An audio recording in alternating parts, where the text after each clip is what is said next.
자, 곧바로 핵심으로 들어가 보죠. 오늘 우리가 파헤쳐볼 주제는 정말 흥미로우면서도 위태로운 상황입니다. 바로 전례 없는 글로벌 무역 전쟁 한가운데에 딱 끼어버린 유럽의 이야기인데요. 사실 유럽연합은 지난 70년 가까이 자유무역과 개방된 국경을 통해 엄청난 부를 축적해왔잖아요. 그런데 지금 미국과 중국이라는 거대한 양대 산맥으로부터 그 어느 때보다 거센 압박을 받고 있습니다. 과연 유럽이 이 아슬아슬한 줄타기를 어떻게 헤쳐나가고 있는지 지금부터 아주 명확하게 풀어드리겠습니다. 오늘 살펴볼 여정은 이렇습니다. 유럽의 딜레마부터 시작해서요. 미국의 보호무역주의, 중국의 과잉 생산 문제, 그리고 핵심 광물 확보와 유럽 시장 방어 전략까지 쭉 이어서 살펴보겠습니다. 첫 번째 파트입니다. 유럽의 자유무역 딜레마, 그러니까 개방된 국경이 직면한 엄청난 위기 상황이죠. 먼저 지금 이 상황에 걸려있는 판돈이 도대체 얼마나 큰지부터 명확히 짚고 넘어갈 필요가 있습니다. 3천만. 여러분, 이 숫자가 왜 그렇게 중요할까요? 지금 유럽 내에 있는 3천만 개 이상의 일자리, 그리고 유럽 GDP의 무려 절반 가까이가 이 글로벌 무역과 아주 근본적으로 연결되어 있기 때문입니다. 바꿔 말하면 자유무역 시스템이 무너지는 순간 유럽 경제의 절반이 그대로 흔들린다는 뜻이에요. 정말 어마어마한 규모죠. 동시에 이 숫자는 유럽이 가진 가장 강력한 무기를 보여주기도 합니다. 4억 5천만 명.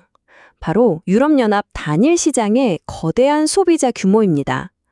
전 세계에서 가장 큰 이 단일 시장은 국제 협상 테이블에 앉았을 때 유럽에게 엄청난 레버리지를 쥐어주는 가장 핵심적인 자산입니다. 그런데 말이죠. 아주 치명적인 변화가 일어났습니다. 오랜 시간 이어져 온 규칙과 예측 가능성의 시대가 저물고 이제는 이른바 원초적인 힘, 그러니까 힘의 논리가 지배하는 시대가 와버린 겁니다.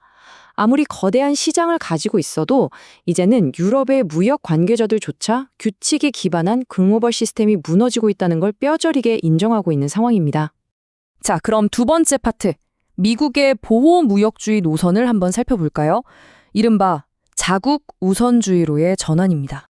우리의 오랜 동맹이었던 미국이 최근 굉장히 공격적인 태도로 게임의 룰을 바꿔버리고 있습니다. 이게 유럽의 철학과는 완전히 극명하게 대비되거든요. 유럽은 공정하고 상호적인 규칙, 낮은 관세, 그리고 무엇보다 예측 가능성을 중시합니다.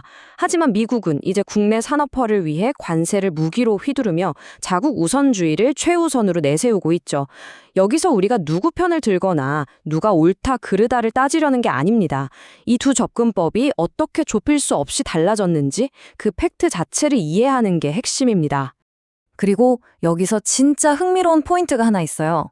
미국의 이런 바이 아메리칸 기조가 어느 한 특정 대통령의 일시적인 변덕이 아니라는 사실입니다. 오바마, 트럼프, 그리고 지금의 바이든 행정부에 이르기까지 아주 꾸준하게 이어져 온 거대한 흐름이거든요. 초글로벌화 시대에 대한 미국의 미련은 이미 사라졌고요. 대신 관세를 때려서라도 국내 일자리를 만들겠다는 게 아주 일관된 미국의 목표가 되었습니다. 그럼 세 번째, 이제 동쪽으로 눈을 돌려서 중국의 산업 과잉 생산 문제를 보겠습니다. 정말 심각하게 불균형한 무역 파트너죠. 글로벌 시장에 그야말로 막대한 물량을 쏟아내고 있는 중국 경제를 들여다보면 아주 기형적인 불균형이 존재합니다. 중국이 전 세계 산업 생산의 무려 30%를 차지하고 있거든요. 그런데 놀랍게도 전 세계 소비에서 차지하는 비중은 고작 13%에 불과합니다. 자기 나라에서 다 소화하지도 못할 만큼 엄청난 양의 물건을 미친 듯이 찍어내고 있다는 뜻이고 결국 그 남는 물량은 전 세계 어딘가로 쏟아져 나가야만 하는 구조인 겁니다. 그 결과가 어떨까요? 유럽과 중국 사이의 무역 적자가 매일 10억 유로씩 쌓이고 있습니다. 네, 한 달도 아니고 1년도 아니고 매일 10억 유로입니다. 하루 단위로 경제의 피가 줄줄 빠져나가는 거나 다름없죠.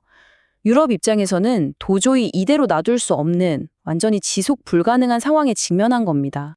최근 추세를 보면 상황이 더 심각합니다. 지난 5년 동안 중국의 수출은 무려 50%나 폭증했어요. 반면에 유럽이 중국으로 수출하는 양은 오히려 30%나 줄어들었죠. 심지어 유럽 기업들이 다른 제3국 시장에서도 중국의 저가 봉쇄에 밀려나고 있는 실정입니다. 이건 말 그대로 유럽의 전체 산업을 향한 전면적인 압박 작전이나 다름없습니다.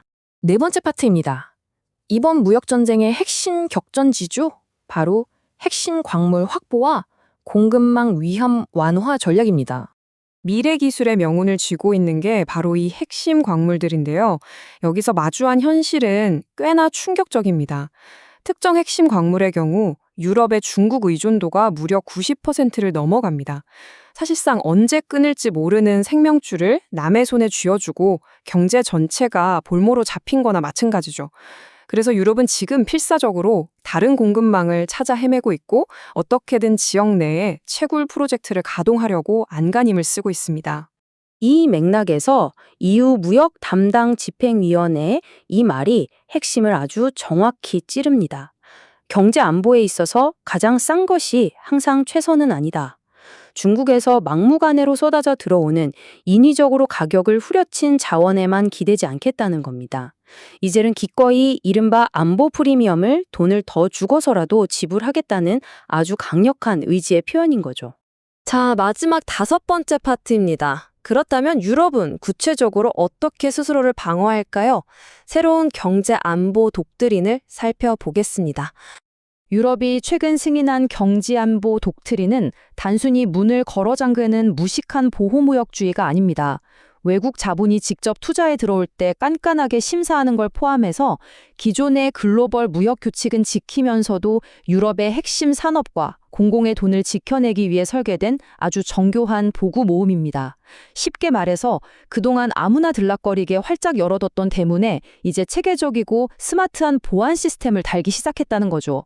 달라진 유럽의 태도는 정말 명확합니다. 예를 들어 볼까요? 중국의 배터리 회사가 유럽 시장에서 장사를 하고 싶다? 그럼 이제 반드시 이 조건들을 맞춰야 합니다. 현지에 껍데기만 있는 공장 말고 진짜 생산 라인을 지을 것, 현지 사람들을 고용해서 일자리를 만들 것, 그리고 핵심 지적재산권을 넘길 것. 참 재밌지 않나요? 과거에 중국이 서구 기업들한테 요구하면서 재미를 봤던 그 방식을 이제 유럽이 고스란히 중국에게 되돌려주고 있는 겁니다. 당연히 상대방의 보복 주치 같은 위협이 뒤따르겠죠. 하지만 유럽은 단 하나의 일자리라도 지키기 위해서라면 정말 필사적으로 싸울 준비를 마쳤습니다. 지역 경제에 실질적인 가치를 더해주는 진짜 투자가 아니면 얄짤없이 돌려보내겠다는 단호한 선언입니다. 그렇다고 유럽이 방어벽만 높게 쌓고 고립을 자초하고 있는 건 절대 아닙니다. 아시아 태평양 지역의 CPTPP 국가들과 적극적으로 협력을 모색하고 있고요. 중남미, 인도, 호주와는 새로운 자유무역 협정을 맺기 위해 뛰고 있습니다. 미국과도 핵심 광물 양해각서를 체결했죠. 안방을 탄탄하게 지키는 동시에 전 세계 파트너들과 손을 잡으며 경제를 다변화하는 투트랙 전략을 쓰고 있는 겁니다. 사실 요새 정치권에서는 아예 국경을 닫아버리자는 포퓰리즘의 압력이 꽤나 거셉니다. 하지만 우리가 다 만들어서 우리끼리 먹고 살자는 건 완벽한 자급자족의 환상일 뿐이죠. 아일랜드 농부들의 사례가 이걸 완벽히 증명해 줍니다. 아무리 품질 좋은 소고기와 유제품을 5천만 명분이나 넘게 훌륭하게 만들어낸다 한들 정작 그걸 사줄 외국 시장이 없다면 무슨 소용이겠어요. 팔 물건이 있다면 반드시 그걸 사줄 구매자가 필요한 법입니다. 자, 이제 오늘의 이야기를 마무리하면서 여러분께 정말 중요한 질문을 하나 던져보고 싶습니다.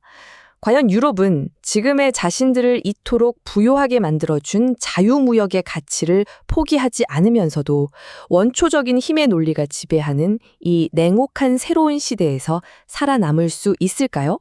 이것이야말로 현재 글로벌 무역 시장이 마주한 가장 거대하고도 아찔한 줄타기일 겁니다. 앞으로 세계 경제가 어떻게 흘러갈지 지켜보실 때 이 질문을 꼭 한 번씩 떠올려 보시기 바랍니다. 함께해 주셔서 감사합니다.